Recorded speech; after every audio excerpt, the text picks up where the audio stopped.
Drink beer. Think beer. You're listening to Brew Bloods.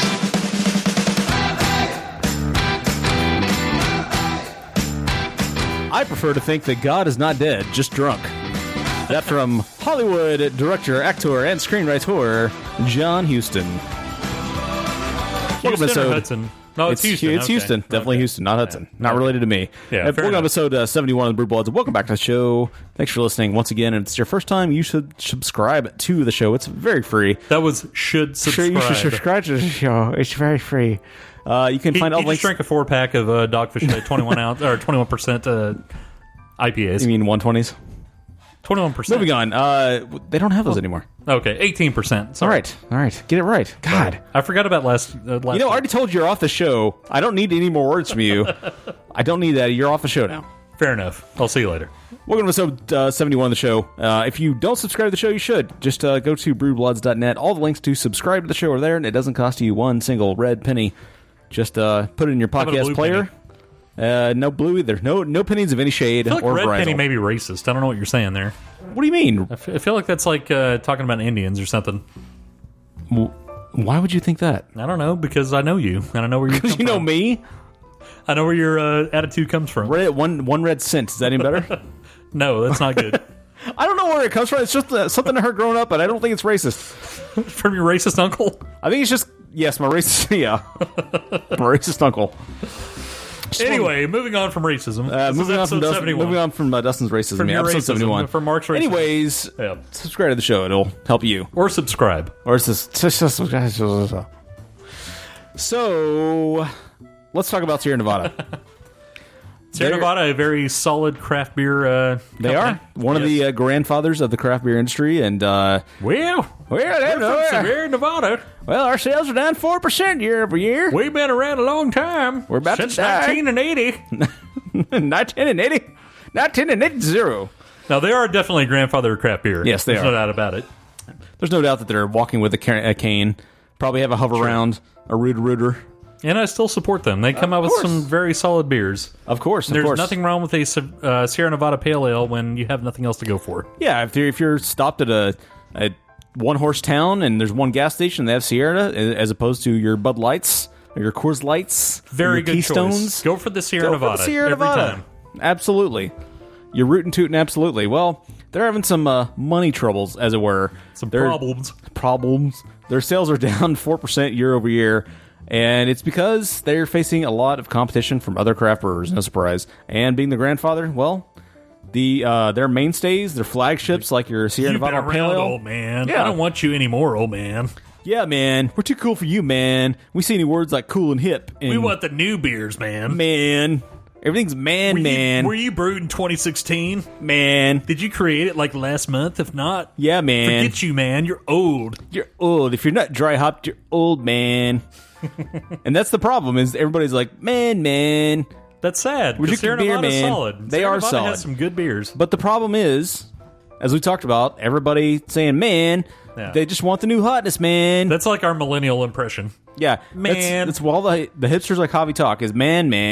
No one knows Is- who that is. But Yeah, he was on our Pumpkinator show. They know who that yeah, is. true. If you don't go back, listen to that show. But yeah, all these freaking craft beer hipsters want the new hotness, man. They don't really care about the stalwarts, the flagships. They care about obtaining the latest beer brewed with pumpernickel and wild rabbit bones or something. Well, that sucks because their hemisphere line is very good. Their celebration is very good. They have some really good stuff, and like I said, even their generic pale ale, quote unquote generic, it's not a bad beer. It's not No, a it's bad not. beer at all. And we reviewed that at some point. I can't remember. That would take research to look what episode it was. I'm not going to do that. But No. it was somewhere on the feed. It's going to require an entire staff to do that. Yeah, absolutely. And we're not hiring them. That's up to you to crowdfund us. We got rid of all those guys. Right. Can't afford them anymore. No, Too we can't. much gambling debt. We cannot afford. Right. them. There's too much gambling. Yeah. I've lost the Who's Gonna Overdose First contest 6 times in a row. We actually Can't afford that anymore. We actually bet the staff on a long shot trifecta, and we lost them. So they're gone. Yeah, and we did. We lost them to North Korea. Yeah, exactly. North Korean horses. Who knows what's happening to them? All bred by Kim Jong-un. It's probably bad. It's probably bad, yeah. whatever's happening. You know to what? them. For once, Kim Jong-un, the Kim Jong family, supposedly had 18 holes in one in a golf course once, and nobody believed that. But he said, you know what? My horses, my personally bred Kim Jong horses, are going to beat yours every single time. What was that thing you almost said there? Kim Jong. What did I don't know. I have no idea. It sounded a little racist. So Kim Jong horses. I don't know what you're talking about. But guess what? For once, he was right. We personally bred 18 horses. We gave them all cocaine. We gave them all uppers. A little bit of meth. And they still all lost to the Kim Jong horses. Yeah. Horses. So we had a staff member for each horse, and they're all gone. They're all gone. They're now living in North Korean detention camps. So now you'll have even less research than you had before, That's which right. was already That's limited. right. This is going to be terrible. Going to be terrible. But Sierra Nevada, they're having trouble growing their flagship beers like the Pale Ale. But you do have to consider...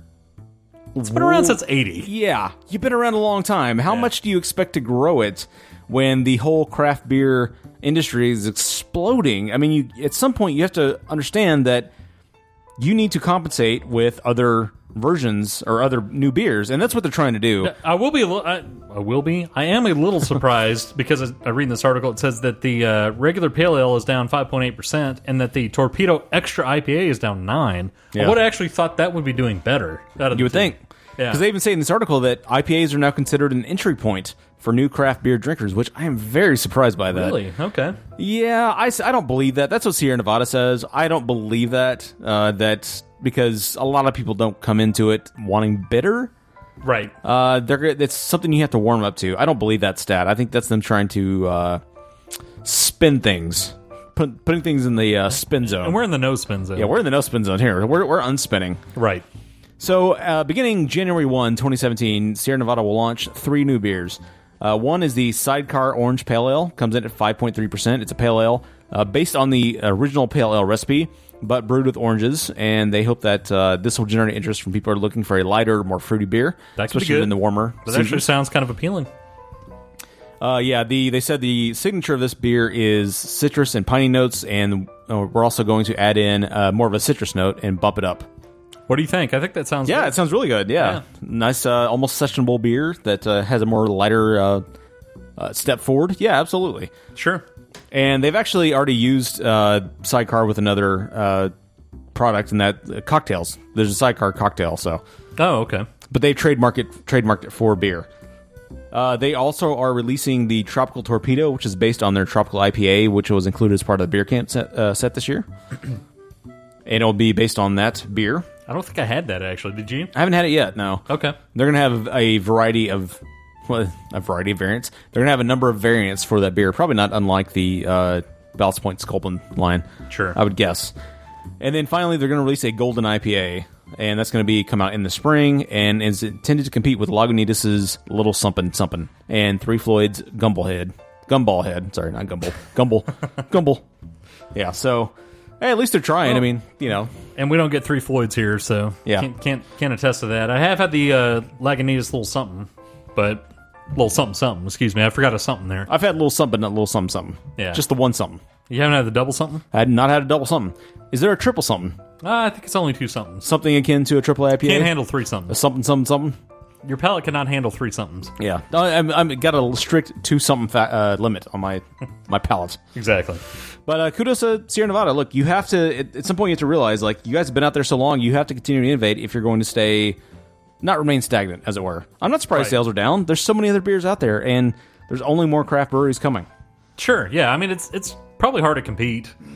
Being the pale ale that's widely available, it's at every convenience store, it's at every store that you go to.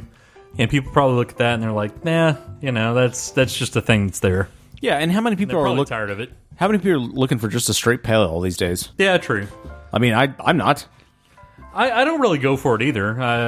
As much as I say I'm kind of sad to see this, but at the same time, I don't really buy it. Yeah, but the thing is, they're still dominant in the field. Oh, yeah. They're still looking, they want the new beers to, their sales expectations are that they will deliver at least 50% of the current pale ale market. I do think they're helping themselves by doing the beer camps, though. Absolutely. I think that's a good thing. More steps forward is... Oh, yeah. Yeah. Well, so, it also helps the little breweries that they're, including in that. Yeah, of course. Absolutely. We can applaud ourselves here in the United States because we finally overtook Germany, and not just in World War II, and not just in Space Germany, but we've overtaken them in hop production. Thanks to Colorado. Colorado apparently is an up-and-comer in the hop production game. It's always been a lot of times in the Yakima Valley in the Northwest. Sure. They produce 37,000 acres in the Yakima Valley of hops, roughly. But thanks to the whippersnappers of Colorado, we have now overtaken Germany at 53,000 acres. 53,213 acres of hops growing just this year alone. That's really not a surprise. Compared to Germany's 45,503 acres. I mean, Germany doesn't have overly hop beer. I mean, they produce a lot of beers, but they don't really like a lot of hops in their stuff. Yeah, true. In general. They don't have quite as much a demand as we do. Yeah, I mean, the IPA demand here, I'm really not surprised. And that is a 166% increase just from 2014 to 2016. Just in hop fields alone, yeah. So... And apparently, according to current sales numbers, that's not even enough to keep up with current demand because we use so many hops in our beer. They want even that's more. Also not a surprise. How many double and triple IPAs are kind of popular? Of course, stuff? I'm really not surprised. And IPAs are not slowing down at all. I mean, your Gozas and some other styles might be slowly picking up a little bit of speed, but it's not anywhere close to matching IPAs. Sure. Yeah, so apparently there's a number of farmers in Colorado, some of whom were doing raspberries, as we talked about before. Harvey Fierstein, berries. That have switched over to doing hops. And because there's such a demand for it, they apparently bought some old German hop production equipment, and they converted it and modernized it. And so now they're using that in Colorado. Oh, okay. And they said that even one farmer, AB InBev, buys half of his production every single year. Has half, yeah. And then they said a professor at CSU said, Colorado, there's way more demand than there is supply, without question. We could have thousands and thousands of acres growing here before we could even get close to coming to what our actual demand is. And then on top of that, there's all these breweries up and coming in Colorado. So. I'm not surprised about that at all, actually. Just the way that we have so many craft breweries opening up, and they all want to do IPAs. I mean, everyone seems to, not everyone, but a lot of them seem to do every single style. And they definitely have an IPA style that will require hops. And my concern would be a shortage, at some point. Well, we faced that just a while ago. Yeah, that's true. And we managed to get through it together, holding hands, singing Kumbaya. Oh, yeah. But, I think if I were a farmer, personally, if I were living in here in Texas and I were a farmer, growing vegetables, maybe growing corn. What if you were a carpenter? Or that. If I were a carpenter. But no, if I were a farmer, I would, let's say I was dedicated to corn right now, I would maybe consider taking an acre and seeing how well hops did here, because a lot of farmers struggle in this country to get by, and they have to live on subsidies alone, and I would strongly consider at least experimenting for one season to see how well they do. And ethanol's going to the side. And ethanol's going to the side, and you have to, if you think about something that's highly valued, it's probably worth looking into at least. I don't know how well crops will do here in Texas. I know it requires a special soil, a special combination, but it's worth at least experimenting with to see what you get out of it. And then maybe taking those hops and taking a write-off, donating them to a local brewery, and see what they taste, how the beer comes out. And besides that, you're not dedicated to corn, you're dedicated to porn. Yeah, exactly. So it'd be different for you. If I had a porn crop, too. Yeah, exactly. If I had a porn farm... I had 40 acres of people doing each other. Bunch of Ron Jeremy DVDs growing out there. 40 acres of DVDs growing them on porn trees. Right. Maintained by Jenna Jameson's. Sure. Then I would maybe destroy one of those acres, just set fire to Jenna Jameson. Right. And maybe put in some hops. Because who hasn't? Yeah, exactly. Of course. Yeah. And, all the tiny little Ron Jeremys would be screaming, but that's okay. You're right, though, but I think hops also, in addition to the soil, they need that specific environment that they have up in the Northwest, that certain Pacific Ocean inflow and you're probably right. Particular temperature and all that kind of stuff. They're kind of particular. Look, I'm no vegetable farmer. Right. I'm only a porn farmer. Right, exactly. And so I only know what it takes to grow Cabbage Patch Ron Jeremy's. Right. I only know how to burn Jen Jameson. I only know how to set her on fire. Right. As my one of my ranch hands. But I don't know what it takes to grow hops. I know there's special chemicals in play. But I don't think we could pull it off here. But look, hops are related to grapes, and we can grow grapes here in the state. That we is have true. we have many several wineries. We have several mini vintners. So I don't think it's so far out that we could grow hops here. Maybe you could do it in the hill country. Maybe. Yeah. And maybe if we get enough rain, I don't know how much water it requires, but I think if I were a farmer, I think I would take a look and say, let me take an acre of my 40 acres of corn and grow 1 acre of hops just to see how it does. And then donate it to a local brewery and have them make you a beer and see how it turns out. If you were a farmer. If I were a farmer. But a vegetable farmer. Right, exactly. Not a porn farmer. Right. I'm only a porn farmer. Right. I only grow It's weird and very specific. Right. Yes. I only grow on Jeremy's and I only have Bang Bus tours. Right, exactly. That's all I do. I know nothing else in this world, but I know that. It's passed down from grandfather to son many times over, ever since they landed at Plymouth Rock I mean, that's something to back know, in though. 1298. That is something you know, though. Yeah, it's a skill I have. Yeah. It's a skill I have, and it's very profitable because I have like 50 stretch limos. Is it? I run Naughty America. No, okay. Well, I am one of the Bang Bros. it doesn't do you very good, though, or any good, though, because you just stay in the chair. Oh yeah, but I'm still the grandfather Bang Bro. I have a Right. beer pipeline in my mouth. Pipeline, straight. I have all the pipelines right in my mouth. But All the pipelines. but I can afford it. I can afford it because I'm a Bang Bro. Fair enough. All right. Well, I don't know if you understand the words that are coming out of my mouth, but I don't. we're finally going to talk about a pumpkin beer for this year because finally we've passed Labor Day. There's a crispness to the air. We're into October or Rocktober or maybe October if you're a porn farmer. But we're finally going to allow some pumpkin beers to touch our lips. We're going to talk about a pumpkin beer, and we're also going to revisit a brewery that we maybe didn't have the highest opinion of in the past. Right after this.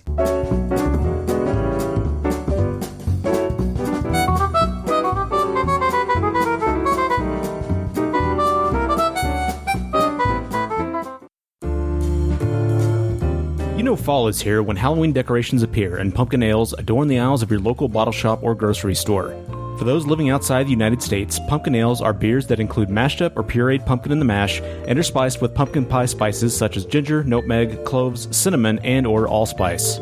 These beers are typically mild and malty with a slightly thick mouthfeel. Pumpkin ales usually range from 4 to 7% ABV, though some are known to go much higher. Don't think that pumpkin beers are just heavily seasoned brown ales. You can find pumpkin pale ales, wheat beers, porters, and stouts. Dating back to at least 1771, during the early colonial era, settlers had little access to traditional brewing ingredients like barley. Forced to use what was available, colonists resorted to using corn, apples, pears, and of course pumpkins.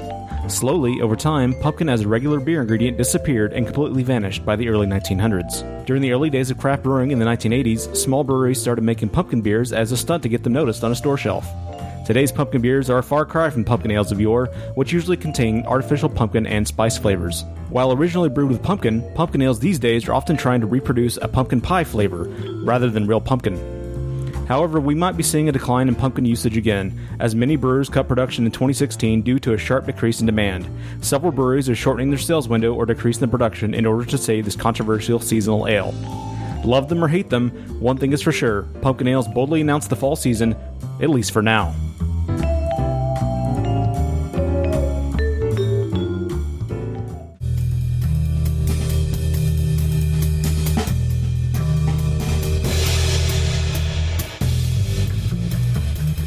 So way back in episode 13, we took just on kids back then, Mark. We were just kids, just tots. We just discovered porn. We're pretty much just out of high school. Right. I just inherited the legacy of being a porn farmer. Right. Your mother just passed that on to you. Yeah. It's really awkward. It was an awkward transition. because my father died in a porn thresher accident. Sure, yeah, he'd been of course. caught up in the Peter North thresher, and there was just liquid everywhere. You don't want to see that thing either. It's crazy. Oh yeah, there was liquid. It was covered in white. Yes. And she had to pass on. She passed down. She found an ancient journal under my dad's bed. Yeah. And it was filled with beer recipes and how to farm porn. But that was back then. That was when we were 13. It's funny how many ancient recipes pass on I to know. people. It's weird. Just hidden under beds. Yeah. And back in the day, we reviewed Rogue, and we talked about the Lemon Cruller Ale. We talked about it. We talked about it. We experienced it, and we almost vomited in each other's mouth. And not in a fun way. I don't know if it was almost. I think we did. Not in a fun way. We may have. You have to go back and listen, because we don't even know. Yes. But we decided, and we did the chocolate stout after that. I think we liked it. That was a shorty. Shorty That number was a 3. shorty, so that doesn't really count. Doesn't really count. Doesn't really count in our official Right. log, but it was something we did. It's like one of the It's like in the Star Wars universe, one of the Star Wars books. Yeah, they're there. They exist. They don't really count though.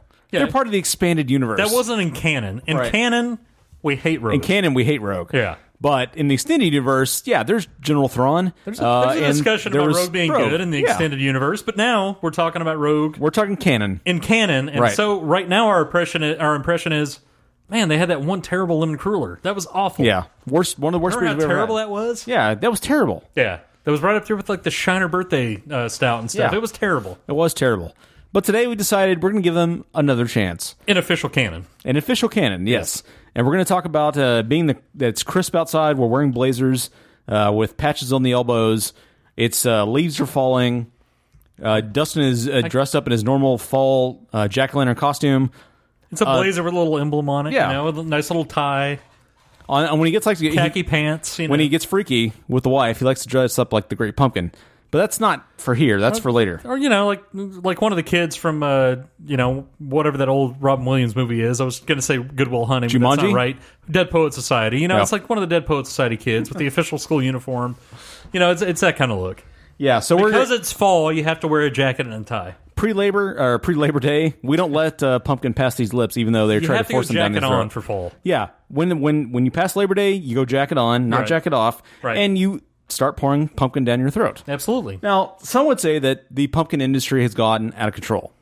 There's pumpkin everything now. There's pumpkin condoms. One of your actual heroes, Anthony Bourdain, says that. Yeah, he hates pumpkin spice. I don't hate pumpkin spice. He said it should choke on its own blood. That was his quote. Well, I understand his position because it's gone too far. They've crossed the line, as our mayor likes to say. Yeah. There's too much pumpkin condoms, pumpkin chapstick, pumpkin sunscreen, pumpkin sausage. No pumpkin spice sausage. Pumpkin, double pumpkin. But I will say, to Rogue's credit, they were one of the original. They were in the frontier of pumpkin spice. They were. They were Lewis and/or Clark of pumpkin spice. Sure. They started this a long time ago, back as an experimental batch. And we're talking about the Pumpkin Patch Ale, which was formerly the Chateau Rogue Pumpkin Patch Ale. When they started their farms back in the day, their pumpkin farms, they started with 42 acres of pumpkins. Yes. And they increased that every single year. Now, I couldn't find any numbers about how many acres they're sitting on now, but they are sitting on something more than 42 acres of pumpkins. It's at least 43. And it's not porn pumpkins like me. It's just straight up pumpkins. Oh yeah, you don't want his pumpkins. Yeah, they're nasty. Mine are plumpkins, not pumpkins. Oh yeah. I mean, some of you may want it, but the majority of you won't want it. Look, if you want a pumpkin, come to my pumpkin farm. 42 acres of plumpkins. Email him at mark@themark.com. Right. And then he'll get you a plumpkin. Just Google pumpkin. Yeah. Go to Urban Dictionary and then come to my farm. Go to plumpkin.com and you'll find my we'll send you a plumpkin. Don't do it at work though. No. It'd be bad. You might get in trouble. Yeah. But they're not doing pumpkins. Rogue is doing pumpkins. Right. And so apparently they harvest their pumpkins and they immediately take them to fresh from the patch, load them on a truck, drive them 77 miles to Newport, Oregon, and they roast them and put them in the brew kettle. And then from there comes the Pumpkin Patch Ale. Now they also have the Grow Your Own Pumpkin Patch Ale, which I think is an organic pumpkin ale. That's not what we're talking about. We're talking about the non-organic one. We're talking about the Flint, Michigan Pumpkin Patch Ale. Now, just to revisit, I know we've talked about these before, but some of their top beers that they have out there, it's the Rogue Dead Guy Ale that everyone knows. That one's been reviewed almost 4,000 times. That's an 88 and 99 in style. The Rogue Hazelnut Brown Nectar Brown Ale, which is really overly named, 96 and 100 in style. The Rogue Chocolate Stout, which we did review in a shorty. Doesn't count. Gets a 99 and a 99 in style. The Shakespeare Oatmeal Stout, which is really weird and overly named, that has a 99 and 100 in style. The Mocha Porter, 93. And it goes on and on. Most of their stuff is above 85, 86. So a lot of their top reviewed beers are rated really high. The Lemon Cruller might have been an outlier. That's what it might have been. I mean, I applaud their willingness to experiment. Sure. I mean, much like we do even in if it failed. Yeah, like on my porn farm, we experiment a lot, good for them for doing that. And there's so much experimentation out there. like Dogfish last week, they also are one of the grandfathers of the industry. I'm not a prude or anything, but the experimentation that goes on in his farm, it's going to burn into your eyes. Well, let's just put it that way. Sometimes someone needs a dinosaur costume just to get things kind of excited. And that's just You don't want to dig any deeper. That's as deep as we need to go. Wait, you don't want to see Chris Pratt and Blue from Jurassic World get it on? You're telling me you don't want to see that? You're telling me you don't want to see that? I'm telling you I don't want to see it. I think you're wrong. I'm telling you I've seen it, and I don't want to see it. I want to unsee it, but I can't unsee it. That's blue is the most dinosaur color. I don't know. I don't know what that means, but I've seen that. Yes, and it's nasty. Yeah, it's nasty. For sure. It's a scat film. Let's just leave it there. And leave it at that. We don't need to go any further. So much dinosaur poop. Yes. But let's find out about the real history of Rogue Ales and Spirits. Rogue Ales and Spirits was started in 1988 by Jack Joyce, Rob Strasser, and Bob Woodell in Ashland, Oregon, the last town you hit before crossing over into California from Oregon. The original brew pub had only 60 seats, and the brewery itself was built beneath it in the basement. In 1989, they considered opening a second brew pub in Newport, a coastal fishing town southwest of Portland. They were skeptical about starting a full brewery, but when they met Mo Niemi, a restaurant owner who wanted to start and live above a brew pub, they were convinced. In 1989, Rogue started building Rogue's Bayfront Brew Pub. Rogue prides itself on being a David to the macro brewery's Goliath, and wants to be successful without being, quote, big, bureaucratic, or common. They now distribute to all 50 states and internationally. As of 2010, they produce 30,000 plus barrels per year. They also try to give back to their community by giving proceeds from various beers to the Oregon Coast Aquarium, as well as sponsor local surfing events. The BJCP for a spice, herb, or vegetable beer. You're saying that weird. I don't know what you're talking about. You're going to love this one. It's vegetable. It's our old pal, variable by style, makes an appearance. Oh, yeah. The aroma, because this is such a kind of a nebulous category, the aroma should be variable by style. The character of the particular spices, herbs, and or vegetables should be noticeable in the aroma, but it can range from subtle to aggressive. So, very variable. Quite variable. I like an aggressive aroma. The character should be pleasant and supportive, not artificial and overpowering. It should be a harmonious balance of the ingredients. Aroma hops, yeast byproducts, and malt components may not be as noticeable, but this may be intentional, depending on the beer in question. By the way, appearance should be variable by style as well. Appearance, variable by style. Yeah. Appearance should be appropriate to the base beer being brewed. In this case, we were talking about an ale. And ale can vary wildly. It's not necessarily a pale ale. We don't really know what the base beer was, but it's just an ale. That's all we know. So, for lighter colored beers with spices, herbs, and or vegetables that exhibit distinctive colors, the colors may be noticeable in the beer and possibly the head. Flavor, variable by style. As with the aroma, the distinctive flavor character associated with the particular SHVs, as the BJCP says, should be noticeable and may range in intensity from subtle to aggressive, should be balanced, and should not be very artificial and overpowering so as to overwhelm the beer. So long story short, there's really not a BJCP. Pretty much. Mouthfeel, variable by style, may vary depending on the base beer selected as appropriate to that base beer.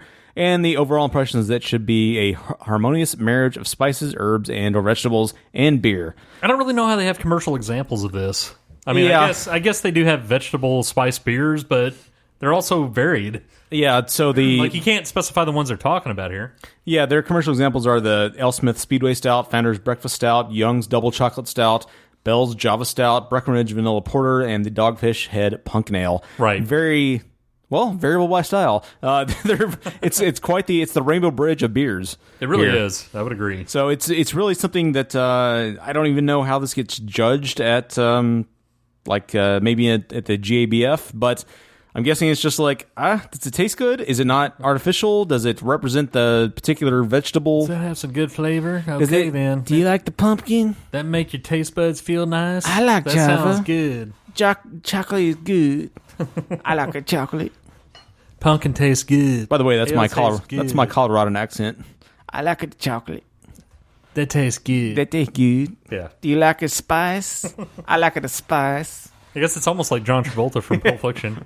Pork chops taste good. Pork chops taste good. I like it a pork chop. But it's not really. It's like a bad impersonation of that. So based on our history with Rogue, and we can't count the chocolate stout because that's not in canon. That's the expanded universe. What are your expectations for the Pumpkin Patch Ale? Based on the brewery, my expectations would be pretty low.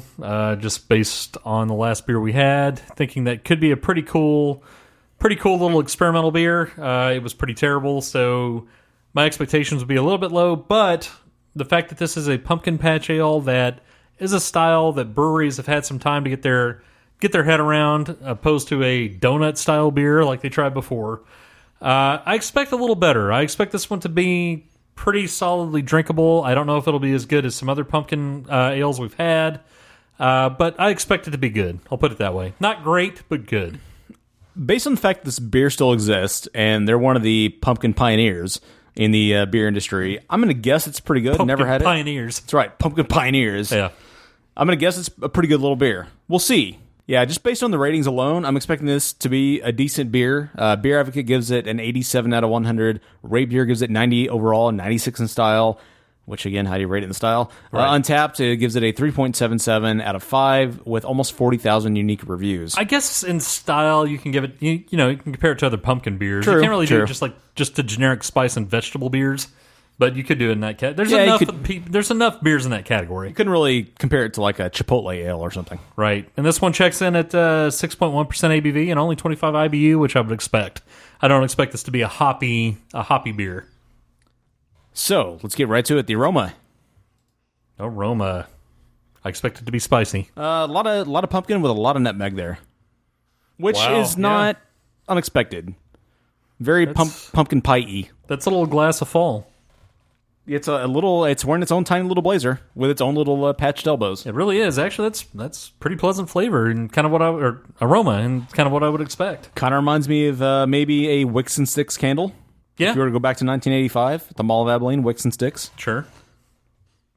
I mean, Wicks and Six might have outlasted 85. I don't know. They might have been outside the Mall of Abilene. I don't know. They might have been a chain. I don't know. I doubt it. I'm going to say no.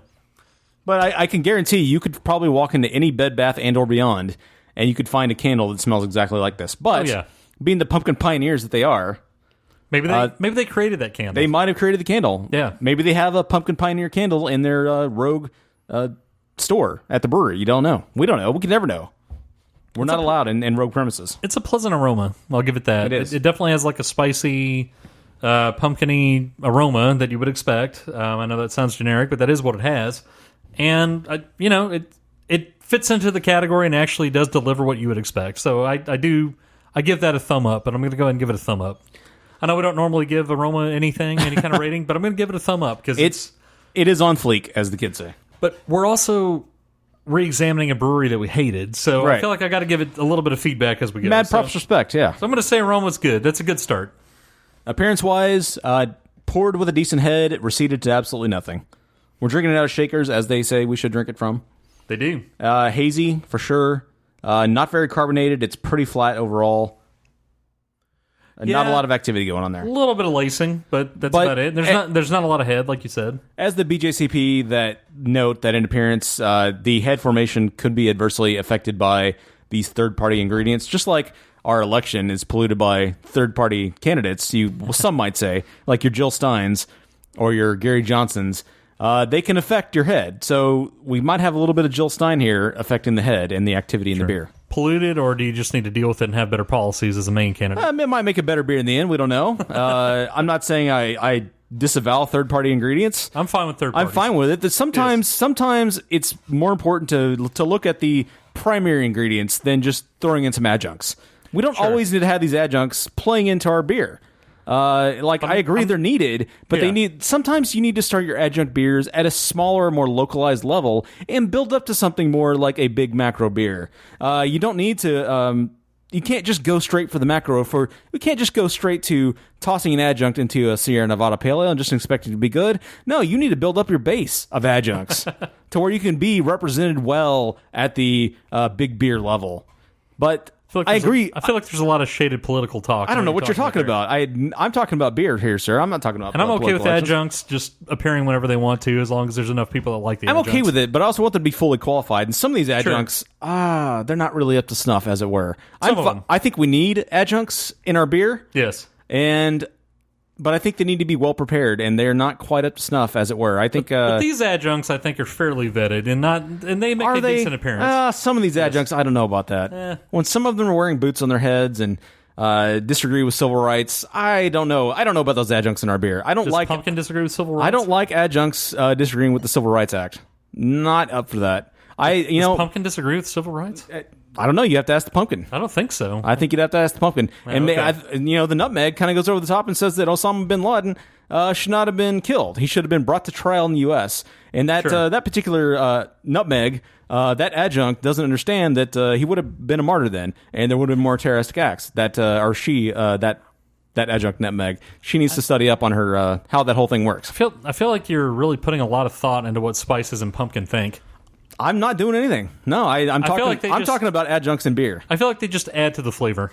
So I do. I agree. It's part of the American quilt of beer. But I agree. I do think that they, they need to know that their presence is there and they need to be heard. Sure, their voices need to be heard. You can let everyone decide if they don't like that adjunct. I agree. Instead of just saying, let's not include this adjunct, let's include the adjunct, and then people can say, we don't like that adjunct. In every other boil, I would agree. Yes. But in this particular boil, I think we have two main ingredients, aside from the water and aside from the yeast. We've got barley and hops. All right. So onto the pumpkin patch ale. Enough discussion about making beer. Yeah, exactly. Onto the pumpkin ale. We're on to taste already, man. We're already taste and mouthfeel, yes. Yeah. I will say that's different than I expected. Good way or bad way? It's not as sweet as I expected, to be honest with you. I Really? thought there'd be a little more spice and a little more pumpkin than there is. It's not sweet, but it's a little flatter than I expected. Like just kind of a flat, plain taste more than... Well, it's definitely flat. I'll give you that. It doesn't pop as much. Like it's not as spicy and as... There's not enough third-party adjuncts in there to really bring that out as I thought there would be. Or not as many. I'll put it that way. This is more like the presidential council on who can actually debate in presidential debates. Right. I feel like they just went with the main ingredients more, and they just they peppered in the other ones, but they said, nah, you guys don't quite qualify, so we're going to go ahead and go with just the main ingredients. And there's a little bit of the pepper to the others, but it's not really there as much as I expected. It's there. It's like I agree with you. It's like the nutmeg and the pumpkin. Well, the pumpkins are strong, but I agree. The pumpkin's pretty strong, but the nutmeg is not as strong as I expected. These adjuncts, yeah, it's like they have a say here, right? They're in the boil. Right. It's just that they're not up for debate. I mean, they can't be in the debate. Right. The adjuncts are there. Right. But they're not going to make it in the debate because they're just there to make their little voices heard. You can definitely taste them. Sure. You definitely hear their voices. But are they going to really have an impact? That's questionable. That remains to be seen. In this beer, it really just leaves the boil as kind of a flat. Not a mess necessarily, but it's kind of a flat, big beer.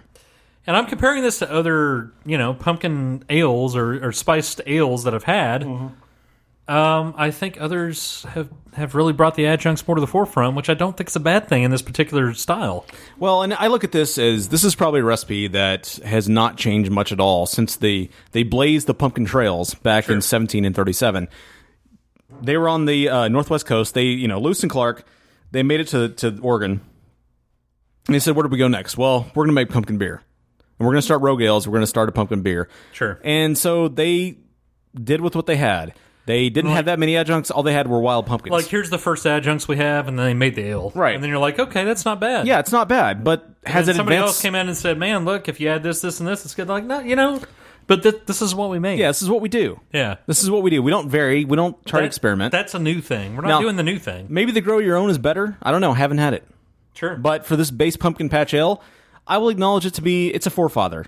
It's a blazer. It's a pumpkin pioneer, as I've said earlier. But it's not great. I'll tell you this: the Pumpkinator we had last year, it feels like to me this beer is the 3 generations removed relative to the Pumpkinator, and probably every other modern pumpkin beer out there, even the Pumpkin or the other one that Southern Tier makes, the one with the black label. Well, the pumpkin, even the pumpkin from Lakewood, that, yeah. Which I would say it's getting local on your ass there, but yeah, I would say this is more akin to the pumpkin from Lakewood than this is any of those other beers. But even that one's sweeter. It is. That one has more spice in it. I feel like I'm running this down. It's not a bad beer. It's really not. It's a little different than I expected. I think the flat out pumpkin taste is a little more prominent than I'm expecting based on more modern versions of this style. Right. So maybe that's my problem and not their problem. But I will say I feel like the pumpkin's really prominent. The spice is not very prominent. And that's kind of surprising. It's a little flat to pumpkin-y. And it's a little surprising to me, that's all. Ratings. Go for it. Well, like I said, I feel like this beer is in a category that perhaps has passed Rogue by a bit, maybe. Look, Rogue didn't do a bad job with this beer. Someone had to do it first. Someone had to be an early contributor to this style. They were an early contributor to this style, and it's a very good baseline to this style.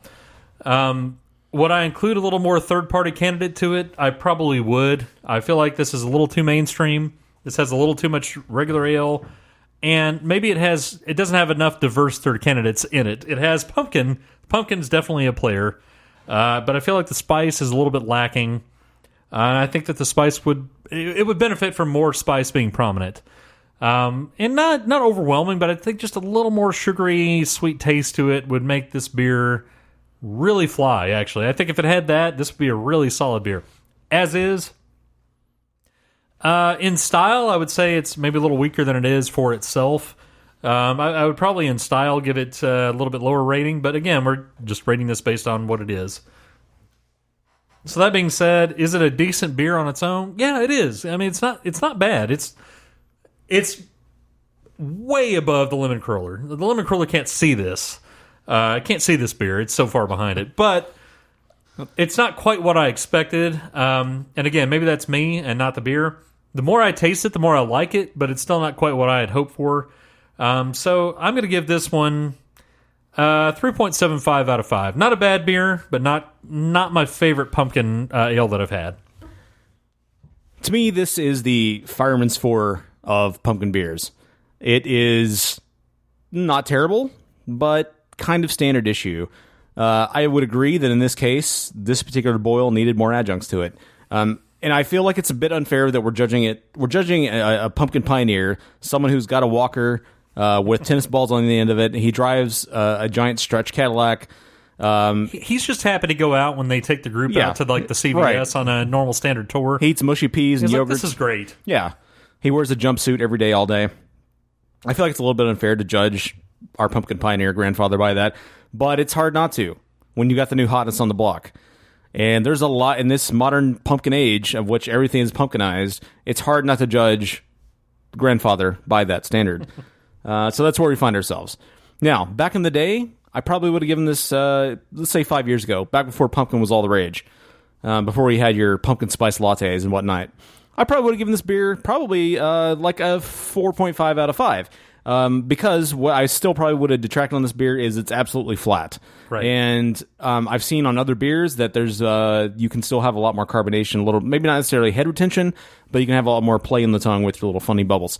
But this beer is completely flat. It's almost like you can't even believe it was poured out of the bottle not yawn 15 minutes ago. I think that's definitely a detriment. And other than that, I don't mean to interrupt your review, but I also just think it's flat in taste. Like there's not a big variety. Yeah, I would agree. It's a very even playing field of taste. Not a lot of variety there. It's your standard two-party candidates playing into this beer, and like you said, not a lot of adjuncts. And I think that would have been better served here for that. I think really they should consider revising the recipe at this point, given that it's been a long time since their first recipe, and they have a lot of competition in that field. 5 years ago, 4.5 out of 5. Today, October 5th, I'm giving this 3.5 out of 5. Giving us a final score of 3.625. Gotta say, I'm disappointed by our first pumpkin beer of the season. I wait so long to let pumpkin cross my lips, and this is where we find ourselves. And I really wanted to give Rogue another shot. I mean, they're not the oldest of old grandfathers, but they're up there. You know, they're getting up in their late 60s. Yeah, for sure. So I was hoping that Rogue would give us a really solid entry, and they didn't give us a bad entry. No, it's not bad. I mean, it's just kind of 3.75 is not bad. It's just kind of like, I was hoping for something in the fours, though. I'll be honest. Like this is a classic pumpkin beer from a classic brewery. I agree. Yep. I think they just need to go back and revise the recipe, much like Stone did with the Arrogant Bastard. They came out with the 2.0. Add some more Johnson and Stein, and you'll be better. Who's that? What kind of ingredient is that? That's not a spice. You know what I mean. Well, thanks for listening to the show. Thanks for all your support. If you'd like to contact us, you can email us at brewbloodshow@gmail.com. You can call us 469-573-BEER. That's 469-573-2337. If you would do us a favor, leave us a review on iTunes. We'd appreciate it. 5 stars would be lovely. You can find us everywhere that fine podcasts can be found. Just go to brewbloods.net. There's links to every place we can be found on there. Is that iTunes, on TV? RSS, iHeartRadio. No, it's not on TV. Not yet. Although we are on YouTube. Yeah, if true. you like videos that are just audio tracks, we're on YouTube. You can find us there as well. Tumblr, Instagram, Facebook, Twitter. If you want to see pictures of the beer, definitely Instagram and Snapchats are your places to find us. What if they want to see pictures of you? Which is probably likely. No, that's not going to happen. Oh, okay. Just the butt. Snapchat, we're going to try to post pictures before the show as we're recording about what we're drinking next, that we can have a preview if you're into the Snapchats about what we're drinking. So it's an experiment. We'll see. I know the kids love the Snapchats. I know the beer drinking 4-year-olds out there love Snapchat. So Yeah, and there's a lot of those. That's a pretty big group. They are. All right, we'll catch you guys next week for episode 72 of Brew Bloods. For Dustin, I am Mark. For Mark, I'm Dustin. October Probst. Go out,